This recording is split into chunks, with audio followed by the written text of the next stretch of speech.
Salut tout le monde, Agrimog pour wekonco.fr et on se retrouve aujourd'hui pour le test complet du Wiko Slide. Alors c'est la dernière phablette de Wiko en 5,5 pouces, donc c'est le smartphone qui va venir remplacer un petit peu le Wiko Darkside dans la gamme de Wiko. Et comme vous pouvez le voir au niveau de la boîte, on a quelque chose de vraiment similaire au Wiko Wax, c'est normal. Il fait partie de la même gamme que le Wax, la gamme Adrenaline chez Wiko. Donc on a vraiment quelque chose de vraiment très similaire, une boîte en carton assez colorée avec le smartphone en présentation dessus, les diverses caractéristiques de ce slide. Alors on a un écran de 5,5 pouces en QHD, donc il y en a qui vont tiquer par rapport à cette spécification là, puisqu'un écran de 5,5 pouces en QHD sur le papier ça fait pas grand chose. Alors bon, du QHD c'est du, comme on peut le voir là, 540 par 960, donc c'est beaucoup moins quand même que du 720p qui est sur la plupart des Wiko. Mais vous allez voir que finalement au cours de ce test, ça va s'avérer plutôt un avantage qu'un inconvénient, et même la définition de l'image est plutôt sympa finalement. Alors ensuite on a un capteur photo dorsal de 8 mégapixels et frontal de 2 mégapixels, un processeur quad-core 1,3 GHz MT6582 comme on peut le retrouver sur le Dark Moon ou le Rainbow, déjà qui ont déjà fait leur preuve. Au niveau du processeur c'est plutôt pas mal. En plus de la résolution, vous allez voir qu'on a quand même de meilleures performances que sur ces deux derniers. En mémoire interne, on a du 4 Go et 1 Go de RAM avec un port micro SD allant jusqu'à 32 Go. On a Android 4.4, ce qui est une très bonne nouvelle sur un Wiko. On a l'AH+, jusque 21 Mbps par seconde et il est dual SIM. Voilà, donc pour les caractéristiques de ce smartphone, on va tout de suite ouvrir la boîte pour voir ce qui s'y cache à l'intérieur. Je vais prendre aux deux mains, voilà. Alors, on a bien sûr le smartphone. Voilà, je vais l'enlever, je vais le mettre sur le côté. Si on enlève ça, on a un petit guide utilisateur rapide, ainsi qu'un petit sachet pour garder le smartphone au sec. Je vais tout mettre ça sur le côté pour être tranquille. Ensuite on a une petite boîte contenant, alors on va prendre ça en premier, voilà, des écouteurs qui ne sont pas intra-auriculaires comme on aurait pu le trouver sur le Darkside ou les autres smartphones dits haut de gamme de la marque. Donc à plus de 200 € finalement. On a des écouteurs assez classiques qu'on a pu retrouver sur le Rainbow ou sur le 5, donc des écouteurs d'entrée de gamme avec un petit fonction main libre qui fonctionne assez bien, hein, mais bon, si vous êtes musicos, vous allez choisir un autre écouteur que celui-ci, je pense. Ensuite on a un petit câble de synchronisation micro USB avec le PC, et bien sûr ce qui va avec, un petit chargeur secteur avec un port USB pour pouvoir le charger. Voilà, donc au niveau de la boîte c'est vraiment du très grand classique, c'est vraiment basique, mais bon, à 169 € le smartphone, fallait pas s'attendre à avoir une coque ou autre goodies avec, et c'est le strict minimum, mais ça fonctionne plutôt bien, donc pourquoi pas, on va pas s'en plaindre.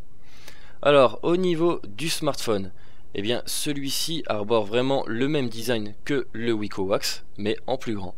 Donc voilà, côte à côte avec le Wax, vous voyez, on retrouve bien le même bas du téléphone en plastique avec la petite ligne imitation métal qui finit le téléphone, c'est plutôt joli. Et sur le dos on retrouve aussi le même genre de coque, etc. Alors sur le devant on a bien l'écran de 5,5 pouces en QHD, on a sur le bas les touches sensitives menu, home et le bouton retour. Petite particularité sur ces touches, habituellement il faut appuyer longuement sur la touche home pour arriver sur les dernières tâches récentes d'Android. Et bien ici c'est la touche menu qui permet de le faire. Donc un appui long sur la touche menu vous permet d'afficher les tâches récentes, un appui long sur la touche Home vous permet d'afficher Google Now. Alors c'est un petit peu déroutant au départ, parce que moi j'ai l'habitude d'utiliser la touche Home pour faire apparaître les dernières tâches, mais bon, on s'y fait assez rapidement. Ensuite sur le haut on a un haut-parleur ainsi qu'un capteur de proximité et un capteur de luminosité, une caméra frontale de 2 mégapixels. Et juste à côté, je vais essayer de me trouver un chargeur micro USB pour vous montrer. On a une petite lettre de notification qui se trouve juste ici, donc qui est tout de même mieux placée que le Wiko Rainbow où elle était placée dans le haut-parleur et on la voyait pas vraiment. Bon là on la voit très bien, il n'y a pas de souci. Juste à sa droite on a le petit logo Wiko. Donc voilà pour le devant du smartphone. Au passage, j'ai oublié de le dire, ça fait 2 semaines que je teste ce smartphone grâce à protectecran.com que je remercie. Voilà, comme ça c'est dit. Un grand merci à protectecran.com pour le prêt de ce smartphone. À l'arrière, on retrouve une coque amovible en plastique, donc qui est assez classique. Bon, vous voyez, en été, quand on les mains moites, ça laisse quelques traces de doigts dessus. Bon, c'est nettoyable, mais ça peut être assez dérangeant, donc va falloir, pour les gens qui sont un peu maniaques, utiliser une coque en silicone, par exemple, pour protéger ce dos en plastique. On n'a pas une coque comme sur le Rainbow, avec un petit revêtement soft touch qui avait posé pas mal de soucis à certains membres du forum. Donc comme souci, quand on rentrait dans sa poche par exemple, quand on le rentre dans sa poche par exemple plutôt, celle-ci a tendance à se déteindre et à perdre sa couleur. Bon, moi je l'ai toujours protégé donc c'est toujours resté clean, mais bon, on n'a pas ce souci sur ce Wiko Slide. Par contre ça garde un petit peu les traces de doigts. Bon, on peut pas tout avoir, hein. On a une caméra dorsale de 8 mégapixels accompagnée de son flash LED, le logo Wiko et le haut-parleur en bas de cette coque. Alors celle-ci peut s'enlever, on va tout de suite le faire. Voilà. Ce qui nous permet de remarquer tout de suite que finalement le bouton est intégré à la coque et non au smartphone, donc un petit peu comme sur le Wiko Rainbow. C'est pas une mauvaise idée parce qu'on a eu pas mal de soucis sur le Pix, le King, etc. à l'époque, les premières gammes de Wiko avec les boutons qui se barraient. Bon là on a des micro boutons intégrés au smartphone et le vrai bouton se trouve sur la coque. Et franchement il n'y aura aucun souci je pense au niveau de la longévité de celui-ci. Donc cette coque enlevée, on a bien 2 ports carte SIM, plutôt là et là, donc un port micro SIM, mini SIM et un port SIM standard, voilà, et un port micro SD. On a une batterie de 2350 mAh, ce qui est un petit peu moins que le Wiko Darkside, son grand frère qui lui est équipé d'une batterie de 2650 mAh. Vous allez voir que l'autonomie est plutôt pas mal aussi sur ce smartphone. Bon, j'en parlerai à la fin de la vidéo. Et donc on a bien le haut-parleur juste sur le bas de ce dos de smartphone. Voilà, je vais remettre la coque tout de suite. Donc sur le côté on a bien la touche Power. Sur la tranche gauche on a bien la touche de volume plus et moins, donc toujours intégrée à la coque. Sur le dessus, oui à la coque oui. Sur le dessus on a bien un port micro USB ainsi qu'un port jack 3.5 en CTIA. Donc vous voyez là, vu de dessus, que le capteur photo est un peu prohibérant, donc ça risque de cogner un petit peu quand vous allez le poser. Mais bon, c'est comme ça sur quasiment tous les Wiko, mais bon, je préfère le dire quand même. Donc avec une petite protection en silicone, je pense que ça protégera le tout. Sur le dessous, on retrouve juste le microphone pour la communication, donc il se retrouve ici. Et voilà, donc concrètement au niveau du design, on a quelque chose de assez bien fini, assez propre, et bon, c'est plutôt joli. Voilà, on va tout de suite démarrer ce Wiko Slide. Et donc au niveau de l'interface etc, on est vraiment sur de l'Android stock, donc Android 4.4, il n'y a rien qui a été touché, quasiment rien. Alors dans les paramètres, qu'est-ce qu'on a de plus? On a le Smart Gesture toujours sur les smartphones Wiko, bon, qui est vraiment pas terrible, hein, faut dire ce qui est. Je vais essayer d'augmenter un petit peu la luminosité, voilà, comme ça on verra peut-être un petit peu mieux. Le Smart Gesture, donc qui permet de faire quelques petits mouvements avec le capteur de proximité pour éteindre ou allumer l'écran. Mais bon, à chaque fois, à chaque vidéo, je le dis, c'est vraiment un petit gadget qui est pas au point pour moi. Le capteur de proximité est toujours un peu aléatoire, hein, finalement, pour ce genre de fonction. Donc je vais passer ce petit truc. Mais sinon, vraiment, on a de l'Android 4.4 pur, quoi. On n'a aucun ajout de la part de Wiko. Donc on se trouve avec une version comme on pourrait le trouver sur un Nexus 5 ou autre, quoi, finalement. On a bien Android 4.4.2, voilà, donc avec le petit logo Android 4.4. Donc ça c'est plutôt une bonne nouvelle. Vous allez voir que niveau fluidité c'est vraiment top sous cette version avec le processeur MT6582 et la petite résolution QHD de ce smartphone. Si on clique plusieurs fois sur le numéro de build, on accède au mode développeur, et via ce mode développeur on va pouvoir activer le moteur d'exécution ART qui va remplacer la machine virtuelle Dalvik. Donc grosso modo c'est quelque chose qui est expérimental sur Android 4.4 mais qui va être complètement implanté dans la prochaine version d'Android, donc 5.0 logiquement, et qui va venir remplacer complètement la machine virtuelle Dalvik. Donc logiquement sur le papier ça va permettre d'avoir une meilleure autonomie, des applications qui vont se lancer plus rapidement, etc. Voilà quoi. En gros, on va pouvoir accéder grâce à Android 4.4 au mode ART et pouvoir faire un petit peu le bêta-testeur sur cette version. Il y a quelques applications qui sont pas encore aptes à être lancées avec ce mode, mais bon, ça nous permet de tester celui-ci. Bon, j'ai pas réellement essayé pour l'instant encore. Je suis resté sur le mode Dalvik qui est le mode d'origine d'Android 4.4 pour tester vraiment ce smartphone. Sinon, au niveau du launcher, bien, on a quelque chose de vraiment basique d'Android 4.4 pur, quoi. C'est le launcher stock avec les petites gestions de widgets. Hop, je vais en ajouter un pour vous montrer, comme actualité météo par exemple. Voilà. Alors attendez, je suis sur quel launcher là? Je me demande si je suis pas sur Nova. Alors, accueil, non, je suis bien sur le launcher 3, le launcher stock. Donc vous voyez là, je vous montre vite fait, on a la possibilité maintenant via le menu paramètres de choisir son launcher par défaut. Donc ça c'est assez sympa. Et donc, bon, je vais rajouter un widget du coup. Hop, météo. Et si je fais un appui long sur celui-ci, ah bah je suis tombé sur le widget qui ne peut pas être redimensionné, mais par exemple sur l'horloge, voilà, pour vous montrer, vous allez pouvoir redimensionner les widgets sur le home, donc comme beaucoup de launchers le font. Au niveau fluidité, vous pouvez voir que ça répond vraiment très bien, franchement là il n'y a pas de souci. Au niveau de la fluidité, on est vraiment sur quelque chose d'excellent, vraiment je l'ai utilisé pendant 2 semaines et c'est vraiment agréable d'utiliser ce smartphone. J'ai oublié de vous dire aussi au niveau du poids, on est sur du 166 grammes, donc ce qui est 1 gramme de moins que le Wiko Rainbow. Le Wiko Rainbow, vous voyez, est quand même beaucoup plus petit, donc on a vraiment optimisé le poids sur ce smartphone, donc ce qui est plutôt sympa pour une phablette puisque c'est assez grand à utiliser à une main, mais finalement c'est vraiment agréable puisqu'elle est vraiment très légère. Et le Darkside qui lui est à 195 grammes je crois, donc bien sûr l'aluminium c'est beaucoup plus lourd, hein. Mais franchement au niveau de l'utilisation, au niveau du confort d'utilisation, je préfère grandement ce Wiko Slide quoi. Au niveau du poids etc, c'est vraiment plus agréable à l'utiliser.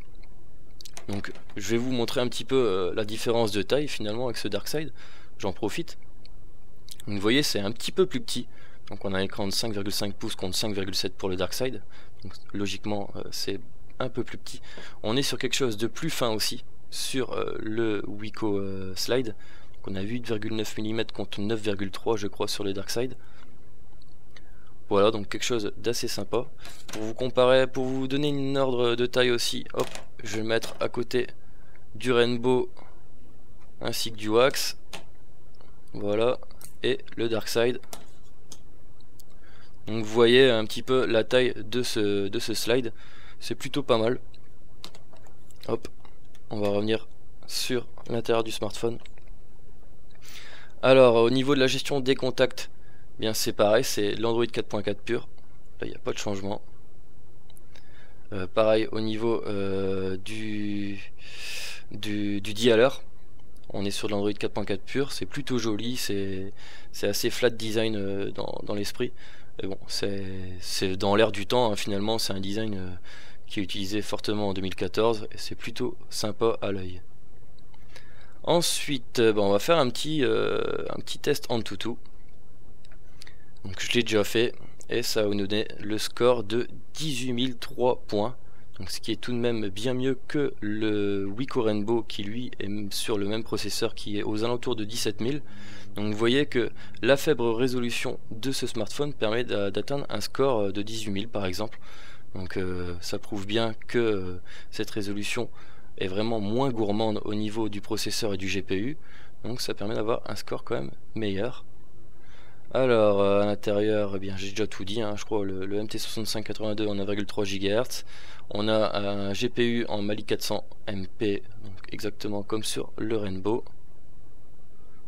Alors au niveau de la caméra arrière, on nous dit 8,3 mégapixels contre 8 mégapixels sur le boîtier. Bon, peut-être que c'est 8,3 mégapixels, on sait pas. Ensuite, c'est à peu près tout au niveau des informations. Et si je vais dans rang en graphique, on peut voir que le slide se situe entre un Galaxy S3 et un Galaxy Note 2 en termes de puissance, donc ce qui est plutôt pas mal à ce prix là. Voilà. Alors un petit test d'Epic Citadel. Epic Citadel, c'est une petite application qui va nous permettre de tester le GPU et de voir à combien d'images par seconde est capable d'afficher cette application le Wiko Slide. Alors pour rappel, le Wiko Rainbow est aux alentours de 47 images par seconde, le Highway aussi. Le Darkside était aux alentours de 60 images par seconde, il n'y avait pas de souci. On va voir tout de suite avec ce Wiko Slide. Alors hop, je vais lancer vite fait le benchmark. Donc on voit bien en bas de l'écran qu'on est vraiment proche des 60 images par seconde. Et ça va me permettre de vous montrer un petit peu la qualité d'image sur celui-ci. Donc vous voyez que c'est plutôt pas mal, hein, franchement. On a beau avoir du QHD, on a vraiment quelque chose de sympa au niveau de l'affichage. Moi qui a le Wiko Darkside en utilisation de tous les jours, qui est en 720p et en 5,7 pouces, et bien ce QHD finalement il me déplaît pas, hein. J'ai vu pas mal de critiques sur le net disant que c'était affreux de mettre du QHD sur un 5,5 pouces. Je peux vous dire que moi ça m'a pas choqué, j'ai utilisé pendant 2 semaines, j'ai eu vraiment la sensation d'avoir un écran vraiment lumineux et de très bonne qualité, avec des angles de vue plutôt sympas. Donc moi ça m'a pas dérangé personnellement. Et comme je vous le dis plusieurs fois dans la vidéo, ça procure vraiment de meilleures performances sur ce Wiko Slide par rapport au Rainbow et au Darkmoon qui sont équipés du même processeur et du même GPU. Bon, je vais pas aller jusqu'au bout du test, mais je peux d'ores et déjà vous dire, j'ai déjà fait les tests, vous verrez des screenshots sur le test écrit. Donc on est à 58 FPS en Night Performance, et 58,3 en Night Performance et à 58 FPS en Night Quality. Donc ce qui est un très très bon score, on est proche des 60 fps, donc on aura une fluidité excellente à travers toutes les applications. Même si peu de jeux utilisent les 60 fps, on est souvent bridé à 30 fps, bien les jeux qui sont débridés au-delà de ce taux d'image par seconde, il n'y aura pas de souci sur ce Wiko Slide. Bon, dommage, j'étais arrivé au bout de ce test, on ferait une petite pause pour confirmer sur la vidéo. J'ai appuyé un petit peu trop vite sur la touche retour. Alors ensuite au niveau de l'écran, alors les coloris, je vais peut-être prendre le Wiko Darkside pour faire un petit comparatif. Voilà, alors au niveau du blanc, vous voyez qu'on a quelque chose d'assez similaire, c'est bien blanc sur les deux smartphones, légèrement plus grisâtre, vraiment très légèrement sur le Wiko Slide. Au niveau des rouges, on a un joli rouge sur les deux smartphones, il n'y a pas de souci. Pareil pour le vert, c'est vraiment très très vert, il n'y a pas de souci non plus. On a un bleu un peu légèrement plus foncé sur le slide. Le gris, pas de souci à remarquer. Et le noir est assez profond sur les deux smartphones, il n'y a pas de souci. Donc vous voyez qu'on a un écran IPS là sur ce Wiko Slide qui est un peu plus bon marché que sur ce Wiko Darkside, où on a un écran Corning Gorilla Glass, etc. Bon, finalement, même ce petit écran en QHD en IPS donne des coloris assez sympathiques. On a une colorimétrie plutôt pas mal. Ensuite, au niveau du multitouch, alors on va regarder s'il n'y a pas de problème d'auto-alignement. Alors vous voyez que les détections des deux doigts sont parfaites, il n'y a pas de souci.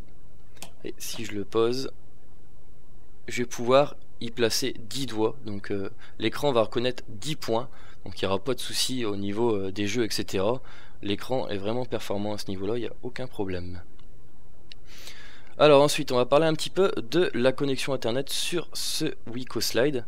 Alors je vais faire un petit test, j'ai déjà fait un petit test de débit en Wi-Fi ainsi qu'en 3G. On va tout de suite se rendre dans la section résultats. Voilà, donc vous voyez qu'en connexion Wi-Fi, chez moi j'ai une connexion Wi-Fi internet ADSL en VDSL2 qui va jusqu'à 65 mégabits. Bon là on voit que ce WicoSlide atteint 24 mégabits environ, donc je pense que c'est le débit maximal que peut atteindre la carte Wi-Fi de ce WicoSlide, donc ce qui est un très bon score. Et en 3G, donc on a de l'H+ qui est capable d'aller jusqu'à 21 mégabits par seconde, donc contre 42 mégabits par exemple sur le WicoSlide. Mais c'est vraiment, pour moi, c'est vraiment purement commercial ce chiffre. J'ai eu plusieurs smartphones en 3G en 21 mégabits par seconde ou en 42 mégabits. Et c'est vraiment théorique quoi. Finalement, une connexion 3G n'atteint jamais vraiment un score au-dessus de 6 mégas. C'est très rare hein, finalement. Surtout depuis que la 4G est arrivée, j'ai l'impression que les débits ont été un petit peu réduits sur la 3G. Donc bon, j'ai fait plusieurs essais, je suis atterri tout le temps à du 6 mégas par seconde environ sur de la 3G. Voilà, donc n'ayez pas peur du chiffre 21 mégabits par seconde au lieu de 42 par exemple sur le Darkside. C'est vraiment purement commercial pour moi, franchement. Voilà, donc en termes de connexion, si vous avez bien sûr une bonne connexion 3G ou une bonne connexion Wi-Fi chez vous, il n'y aura pas de souci sur ce WicoSlide. Et le Wi-Fi est vraiment très réactif. Quand je l'allume, c'est vraiment instantanément, le Wi-Fi se met en route. Donc ça c'est plutôt une bonne nouvelle. Et je capte très bien chez moi, même assez loin de ma Freebox. Donc voilà, au niveau du Wi-Fi, il n'y a pas de souci. Au niveau de la navigation internet avec Chrome, alors je vais aller sur un site assez gourmand, comme à mon habitude je vais sur jeuxvideo.com parce que c'est un site qui est vraiment surchargé je trouve, pour vous montrer un petit peu la fluidité du navigateur. Donc vous voyez que c'est plutôt fluide en slide de haut en bas. En zoom, pareil, ça réagit très bien, il n'y a pas de souci. Voilà, je vais aller dans la section news par exemple. Hop. Vous voyez, c'est de l'instantané grâce à ma connexion Wi-Fi bien sûr, mais vous voyez que le smartphone réagit très bien. Je vais aller dans la section vidéo test. Je vais même lancer une petite vidéo en arrière-plan, si c'est possible. Voilà. Pour vous montrer que, hop, ça reste très fluide, il n'y a pas de problème. Voilà. Alors, je vous remontre hein, finalement, c'est la touche menu, l'appui long sur la touche menu pour fermer les dernières applications ouvertes. Hop, un petit slide sur la droite. Oula, j'avais quand même pas mal d'applis d'ouvertes. C'est vrai que j'ai pas pensé à redémarrer ce slide avant de démarrer la vidéo. Bon, c'est pas grave. Au moins vous verrez que celui-ci tient bien même en étant allumé depuis quelques jours. Alors ensuite, je vais vous montrer un petit peu une vidéo en 1080p pour voir comment celui-ci se comporte alors qu'il a un écran allant jusqu'à 540p. Ah, un petit appel, je coupe et je reviens tout de suite. Bon voilà, de retour de ce petit coup de téléphone, désolé hein, donc je vais en profiter pour vous parler un petit peu de l'écoute téléphonique et du micro de ce smartphone. Bon, il n'y a pas de souci à déplorer hein. Finalement tout le monde m'entend très bien et j'entends très bien mon interlocuteur, donc il n'y a pas de problème. C'est vrai que c'est une donnée que j'oublie souvent de parler au cours de mes tests. Bon là, comme il y a un petit appel, j'y pense, voilà. Alors, on était parti sur le multimédia, donc on va regarder une petite vidéo en 1080p malgré la résolution de 540p de cet écran. Vous allez voir que impossible d'ouvrir ce fichier. Bon, c'est un peu ballot. Je vais passer par MX Player. Donc bon, on se rend compte que finalement le lecteur vidéo natif n'est pas apte à lire cette vidéo. Par contre, MX Player, voilà, j'avais essayé comme ça hier. Je vais recommencer. Vous allez voir qu'il n'y a aucun souci pour lire cette vidéo en 1080p. Hop, j'avance un petit peu.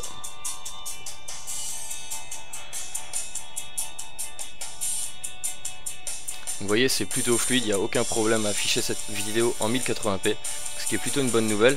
Et je vais vous faire un petit peu écouter le son de ce smartphone.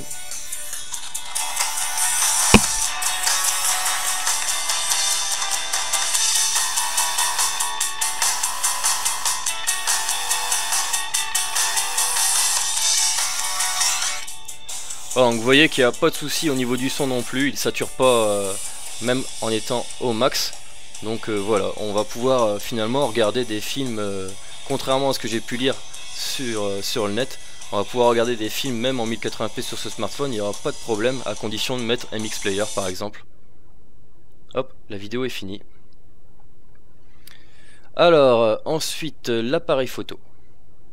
Alors au sujet de l'appareil photo, alors on a celui le même finalement que sur le Wiko Rainbow, l'application appareil photo je veux dire, et même le capteur je pense qu'il est identique au Rainbow. Alors on retrouve les différents modes ZSD etc, détection de visage, la taille d'image est en 8 mégapixels, il n'y a pas de souci. Taille d'aperçu on peut passer en plein écran, par contre on passe à du 6 mégapixels bien entendu, c'est tout à fait normal, c'est la résolution qu'il veut. Donc en standard 4 tiers on est bien sur du 8 mégapixels. Ensuite on a un mode HDR, un mode panorama, un mode sourire et un mode détection de scène auto.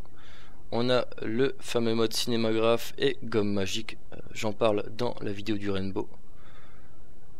Et on a la possibilité de mettre le flash ou non et la petite caméra frontale. Ensuite on a le mode vidéo, donc qui va vous permettre de filmer en 1080p.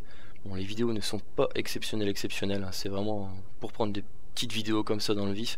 Je vous mettrai des petits samples après dans la vidéo, mais vous allez voir que c'est pas des plus jolis en termes de qualité. Bon, je vais prendre une petite photo vite fait, par exemple du wax. Hop.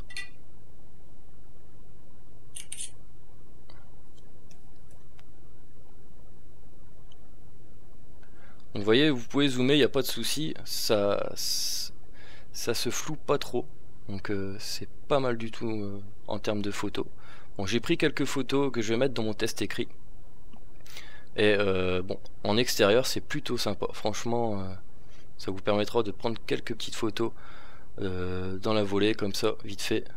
Bon, ça vaut pas un réflexe, hein, c'est sûr, mais ça prend des photos assez sympathiques. Comme vous pouvez le voir, même au niveau des détails etc, ça reste assez propre. Donc je vous invite à regarder mon test écrit que je vais mettre dans la description de cette vidéo, et je vais y mettre plusieurs photos. Donc là vous voyez que la petite diode de notification est là, donc je vous la remontre. Là comme j'ai reçu une petite notification pendant l'affichage de la vidéo de tout à l'heure, on la voit bien, elle clignote. Voilà, et bon, je vais vous intercaler dans la vidéo des samples vidéo prises avec la caméra et on se retrouve tout de suite après.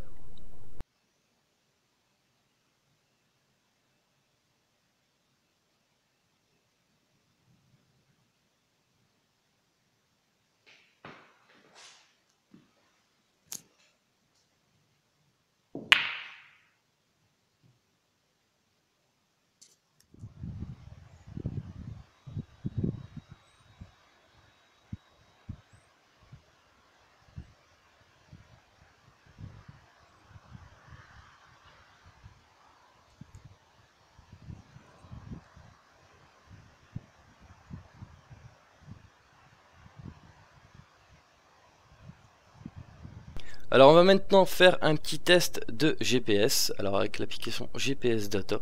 Donc j'ai changé, habituellement j'utilise GPS Test, mais c'est vrai que GPS Data a une interface quand même plus jolie. Bon là j'ai eu un fixe en 1 seconde, et pour le moment j'ai une précision de 5 mètres. Donc j'ai 8 satellites de captés sur 8, ce qui est plutôt pas mal. J'ai atteint une précision de 4 mètres maintenant. Bon, le GPS, j'ai eu l'occasion de l'utiliser là pendant ces 2 semaines et faire quand même, je crois, 200 ou 300 km avec ce GPS. J'ai eu aucun décrochage, ça s'est très bien passé. J'ai utilisé l'application navigation de base avec un petit réseau 3G derrière, puisque bon, celle-ci nécessite le réseau 3G. Et j'ai eu aucun souci au niveau de ce GPS, même en termes de précision. Vous voyez, là on atteint les 2 mètres, donc il n'y a pas de souci, quoi. C'est plutôt sympa. Voilà, donc au niveau du GPS, ça fonctionne très bien. Je vous aurai pas de problème, je pense. Ensuite, bien, je vais vous parler un petit peu de la mémoire interne de ce smartphone. Alors si je me rends dans la gestion de stockage, on a bien le choix entre le stockage de téléphone et la carte SD. Et donc on voit tout de suite que au niveau de la carte SD, j'ai bien une carte SD de 32 Go, donc 29,27 de disponible. Et au niveau du stockage téléphone, on a 2,42 gigaoctets de dispo, le reste étant pris par le système Android. Et si je me rends dans la section application, voilà, donc on a 1,7 gigaoctets d'espace pour les applications. Et il me reste 836 MO de libre, sachant que j'ai mis quand même énormément de jeux dessus là. Vraiment pas mal de jeux. Alors je vais vous montrer vite fait. Hop.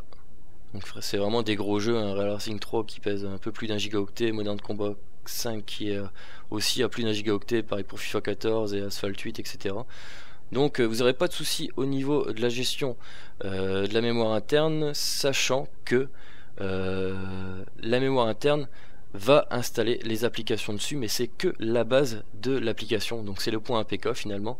Pour que l'application tourne bien, la base de l'application doit être installée sur la mémoire interne, donc sur les 1,67 gigaoctets que je vous ai montré juste avant, et les données de l'application, des applications, vont s'installer directement sur la carte SD. Donc là, comme on peut le voir, données des applis, on a 6,22 gigaoctets d'occupés sur la carte SD pour les données des applis. Donc par exemple pour un gros jeu tel que Modern Combat 5, vous aurez environ une vingtaine de mégas sur la mémoire interne, donc c'est l'APK. Et le reste, donc les 1 gigaoctet et quelques, se mettront automatiquement sur la carte SD à condition de cocher cette petite case. Voilà, voilà. Alors bon, en parlant de Modern Combat, on va tout de suite faire un essai de celui-ci. Hop. Donc, Modern Combat 5 qui vient de sortir, qui est un jeu extrêmement gourmand. Vous allez voir que ce WicoSlide fonctionne très bien avec celui-ci. Bon, pour ceux qui vont essayer ce jeu sur le WicoSlide, la première fois que vous allez y jouer, vous allez faire d'abord des petites missions de base avant de pouvoir accéder au menu principal du jeu. Et dans le menu principal du jeu, vous allez pouvoir sélectionner la qualité des graphismes. Alors au départ, le jeu détecte que le processeur n'est pas apte à afficher le jeu correctement. Donc vous aurez une qualité vraiment très pixelisée. Et une fois que vous avez passé ces deux premières missions, vous avez accès au menu paramètres. Et je crois que c'est dans audio et graph, vous allez pouvoir mettre meilleure qualité. Donc là vous aurez une qualité assez excellente sur ce jeu. Tandis que sur les deux premières missions, vous aurez une qualité un peu médiocre. Voilà, donc n'inquiétez-vous pas lors du premier lancement de ce jeu. Je vais essayer de faire une petite mission pour vous montrer que le jeu tourne bien. Alors, je sais pas, je vais mettre Assassinat, non, brèche. Je vais peut-être changer. Hop. Non, pas en multi, je fais n'importe quoi. Hop, je vais mettre bon, une mission principale par exemple, démarrer. Hop, le temps que le jeu charge.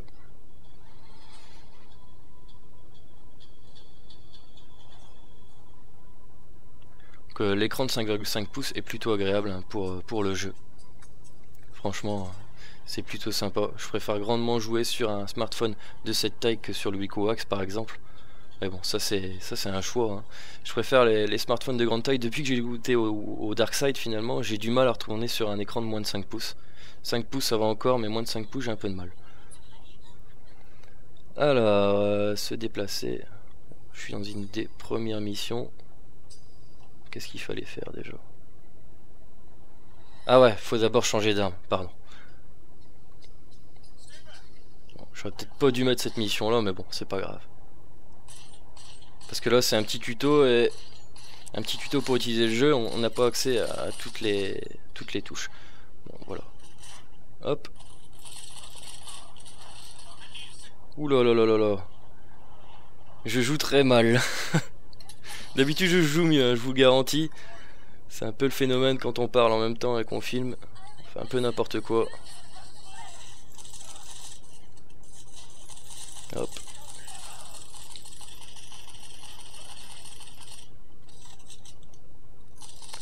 Bon, de toute façon je vais essayer de refaire une vidéo comme à mon habitude de tests de jeux 3D sur ce slide pour vous montrer un petit peu comment se comportent les différents gros jeux 3D, ceux que vous avez vus tout à l'heure dans mon dossier. Voilà.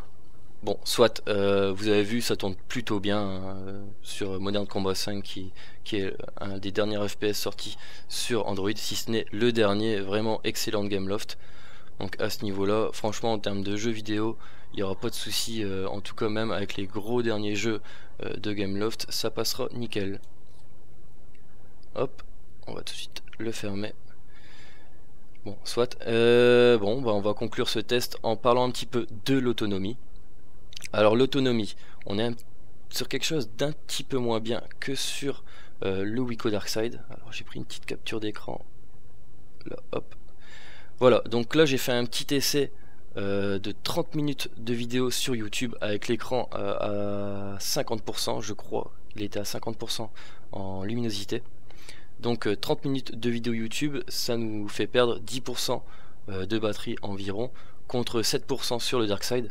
Donc on voit bien que le Darkside a quand même une batterie un petit peu plus costaud de 2650 mAh contre 2350 sur ce Wiko Slide. Mais on a quand même une autonomie très correcte. Alors je crois que j'avais pris un autre screenshot. Voilà. Donc là je suis sur batterie depuis 4h53 avec 2 heures de screen on, donc 2 heures d'écran allumé. Et je me retrouve à 72% de consommation. Donc à travers ces 2 semaines, je peux vous dire que la luminosité à 50%. Et avec du Wi-Fi, vous êtes à environ 5 à 6 heures d'écran allumé, constamment finalement. Donc si vous utilisez votre smartphone constamment avec l'écran allumé et la luminosité à 50%, vous allez atteindre 5 à 6 heures d'autonomie. Avec la luminosité à 1%, enfin vraiment au minimum, plutôt, j'atteins environ 7 à 8 heures d'écran allumé. Donc en jeu, etc. Donc ce qui est plutôt un très bon score pour ce smartphone, qui je rappelle est à 169 €, donc c'est vraiment un prix très agressif. Et donc l'autonomie est vraiment dans la moyenne de ce qui se fait à l'heure actuelle sur les smartphones Wiko. Donc voilà, c'est plutôt correct. Vous aurez la possibilité, si vous utilisez pas trop votre smartphone, si vous l'utilisez en tant que téléphone, un petit peu d'internet chaque jour, un petit peu de jeu, j'ai envie de dire 1 heure de jeu, 1 heure d'internet et un petit peu de communication, etc. Vous atteindrez facilement les 2 jours d'autonomie, hein. Je peux vous le garantir. Voilà. Donc voilà pour ce test du Wiko Slide. Je crois n'avoir rien oublié sur celui-ci finalement. Donc bon, pour ceux qui étaient réticents par rapport à la qualité de l'écran, eh bien moi je trouve que c'est plutôt pas mal. Ça m'a pas dérangé cette résolution. Ça m'a plutôt permis d'avoir une autonomie meilleure que sur le Rainbow par exemple, alors que l'écran est tout de même plus grand. Bon, la batterie est un petit peu plus grosse aussi, mais bon. Ça m'a permis aussi d'avoir de meilleures performances en termes de jeu, ce petit écran, enfin ce grand écran en QHD. Donc pour moi c'est plutôt un avantage, hein, finalement. Je préfère je suis honnête, hein, ça m'aurait franchement au départ quand j'ai vu la fiche technique de ce smartphone, j'ai eu peur, hein, je vous le garantis. J'ai vu QHD pour du 5,5 pouces, je me suis dit bon, ça va être un flop. Et finalement je suis plutôt satisfait. J'ai même envie de dire que j'utilise le Darkside tous les jours, et pendant ces 2 semaines je l'ai complètement oublié, au point où je me demande si je vais pas revendre le Darkside pour m'offrir celui-ci, parce que j'aime, comme je vous l'ai dit auparavant, j'aime beaucoup les smartphones de plus de 5 pouces et c'est plutôt sympa à ce niveau là. Voilà. Bon, j'espère que cette vidéo vous aura plu. Encore merci à protectecran.com pour le prêt de ce smartphone phablette. N'hésitez pas à vous abonner à ma chaîne YouTube ainsi que me suivre sur les différents réseaux sociaux. En attendant, moi je vous dis à très bientôt pour de prochaines vidéos. Ciao.